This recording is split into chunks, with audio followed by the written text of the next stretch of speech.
मेरा हो मन स्वदेशी, मेरा हो तन स्वदेशी, मर जाऊं तो भी मेरा होवे कफन स्वदेशी। दोस्तों सब्सक्राइब करें और इस बेल आइकन को दबाएं और पाएं वीडियो सबसे पहले। मैं भारत को भारतीयता की मान्यता के आधार पर फिर से खड़ा करना चाहता हूं, उस काम में लगा।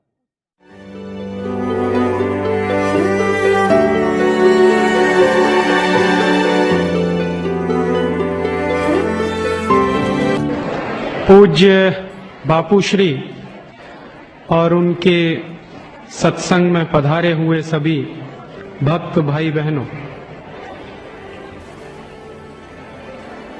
मैं इलाहाबाद से आया हूं। मेरा नाम राजीव दीक्षित है और पिछले कुछ वर्षों से मैं भारतीय संस्कृति और इस राष्ट्र को बचाने के एक आंदोलन में लगा हुआ हूं। उस आंदोलन का नाम है आजादी बचाओ आंदोलन। ये आंदोलन सन 1992 से चल रहा है और जब से ये चल रहा है तब से मैं इसमें लगा हुआ हूं। पेशे से मैं इलेक्ट्रॉनिक्स और टेलीकम्युनिकेशन का इंजीनियर रहा और एक रिसर्च प्रोजेक्ट में मैंने काम किया, लेकिन सन 1992 में अपना सारा काम छोड़कर, अपने कैरियर को छोड़कर, अपने सारे धंधे को छोड़कर राष्ट्र को बचाने के लिए, संस्कृति को बचाने के एक आंदोलन में मैं लग गया। बापू की कृपा हुई, उन्होंने मेरे व्याख्यान की कुछ कैसेट सुनी और उन्होंने जब मेरे व्याख्यान की कैसेट सुनी तो उन्होंने मुझे संदेश भिजवाया। बापू श्री का जो दिल्ली का आश्रम है, वहां के साधक भाई बहनों ने मुझे फोन पर संदेशा कहा कि बापू का सत्संग का कार्यक्रम है और उसमें आपको जरूर जाना है। वैसे आज मुझे जलगांव जाना था, लेकिन बापू श्री के कल के आदेश पर मैंने मेरे जलगांव का कार्यक्रम रद्द किया और आपके बीच आया।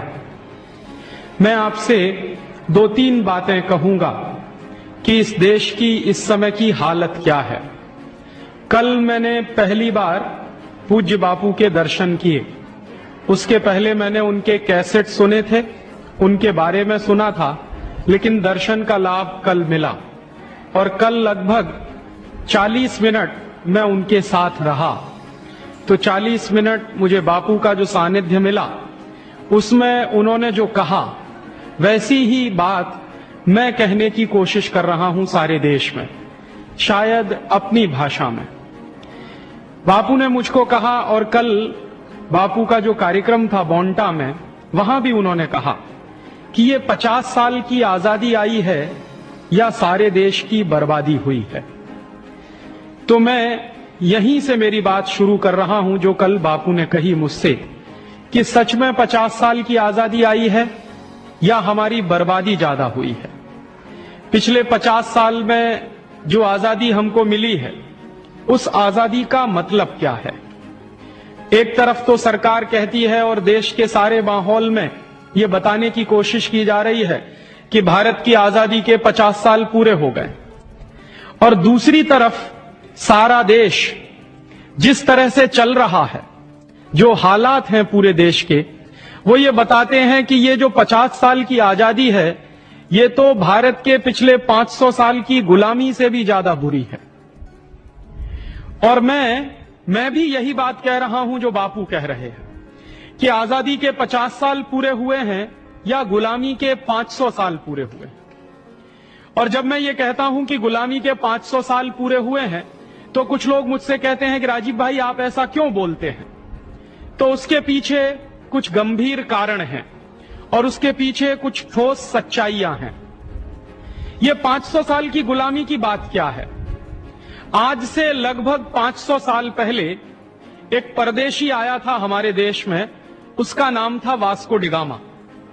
20 मई 1498 को वास्को डी गामा भारत में आया और वास्को डी गामा जो भारत में आया वहां से भारत के गुलामी की एक नींव पड़ी। पुर्तगालियों ने हमारे देश को गुलाम बनाया। वास्को डी गामा पुर्तगाल से आया था और इस देश में इतिहास में जो गलत काफी हम पढ़ते हैं और पढ़ाते हैं, तो हमको इतिहास में यह पढ़ाया जाता है कि वास्को डी गामा भारत की खोज करने के लिए आया था। ये बात सच नहीं है। वास्तविकता यह है कि वास्को डी गामा इस देश को ईसाई बनाने के लिए आया और वास्को डी गामा को ईसाईयत का प्रचार करने के लिए हिंदुस्तान में भेजा गया था। और वो कौन सी ऐसी बात है जिससे यह पता चलता है? सन 1492 का एक दस्तावेज मेरे पास है, एक डॉक्यूमेंट मेरे पास है सन 1492 का। और वो जो सन 1492 का दस्तावेज है वो पुर्तगाल का एक डॉक्यूमेंट है, पोर्चुगीज भाषा में लिखा हुआ है। वो 1492 का जो दस्तावेज है वो कहता क्या है? 1492 के दस्तावेज में दो बातें हैं जो समझने की हैं। पहली बात यह है कि उस जमाने में जो ईसाईयत का धर्मगुरु होता था, जो पोप होता था, उसने एक आदेश जारी किया सारी दुनिया में। और वो आदेश क्या जारी किया? 1492 में ईसाईयत के धर्मगुरु पोप द्वारा जो आदेश जारी किया वो पोर्चुगीज भाषा में लिखा हुआ है। उस आदेश में उसने ये कहा कि 1492 के बाद सारी दुनिया को दो हिस्सों में बांट दिया जाए। दुनिया का एक हिस्सा होगा पूर्वी हिस्सा और दुनिया का दूसरा हिस्सा होगा पश्चिमी हिस्सा। तो दुनिया के पूर्वी हिस्से को ईसाई बनाने का काम और दुनिया के पूर्वी हिस्से को लूटने का काम पुर्तगाली लोग करेंगे और दुनिया के पश्चिमी हिस्से को ईसाई बनाने का काम और लूटने का काम स्पेन के लोग करेंगे।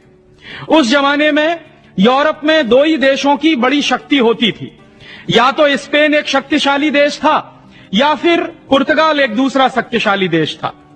तो पोप ने यह जो आदेश जारी किया, उस आदेश के बाद पुर्तगाली लोग दुनिया के पूर्वी हिस्से को ईसाई बनाने के लिए और लूटने के लिए निकले और उन्हीं लोगों ने वास्को डी गामा के माध्यम से हिंदुस्तान में ईसाईयत का प्रचार और हिंदुस्तान को लूटने का काम शुरू किया।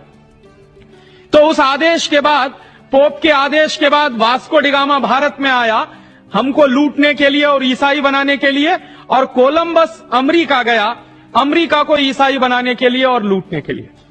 अमेरिका की जो मूल प्रजा थी, उस मूल प्रजा का नाम था रेड इंडियन। उस मूल प्रजा को मार पीट कर ईसाई बनाने का काम कोलंबस ने शुरू किया और स्पेन के लोगों ने धीरे धीरे करके अमेरिका के काफी रेड इंडियन को ईसाई बना दिया और जो बच गए रेड इंडियन उनको उन्होंने गुलाम बना लिया। ऐसा ही काम वास्को डी गामा ने हमारे देश में शुरू करवाया। तो मैं जो कहता हूं वो ये कि 500 साल पहले एक गुलामी की शुरुआत इस देश में हुई और वो गुलामी की नींव डाली वास्को डी गामा ने पूर्वी भारत में, माने पूर्वी दुनिया के हिस्से में, भारत जिसका एक अंग है, और पश्चिमी हिस्से में कोलंबस ने। और वो गुलामी चलती रही। पुर्तगालियों ने इस देश में गोवा नाम के राज्य पर करीब 450 साल तक शासन किया। गोवा जो हमारे देश का हिस्सा है, वो गोवा पुर्तगालियों के कब्जे में रहा।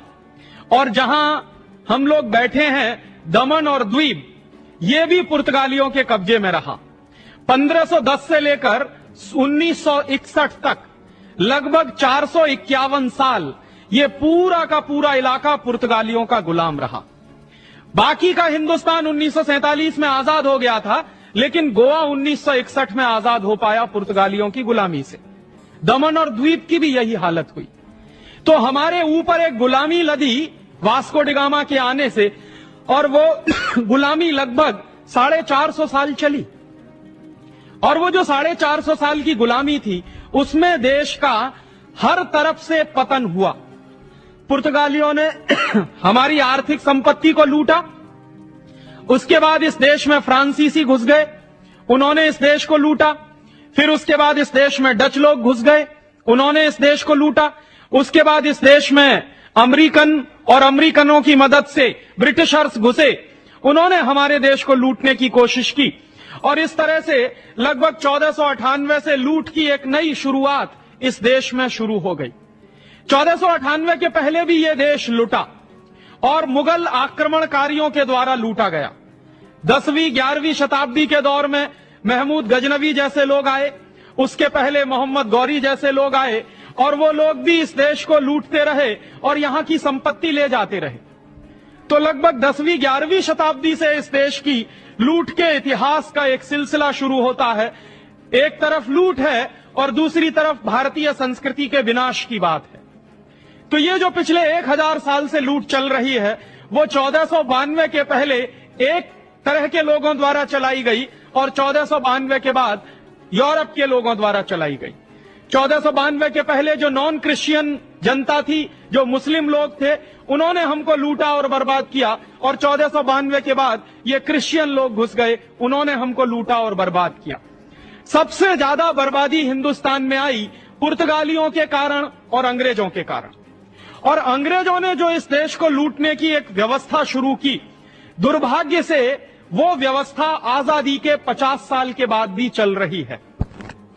और मैं जब ये कहता हूं कि आजादी के 50 साल या गुलामी के 500 साल, तो उसमें वही मुख्य बात है।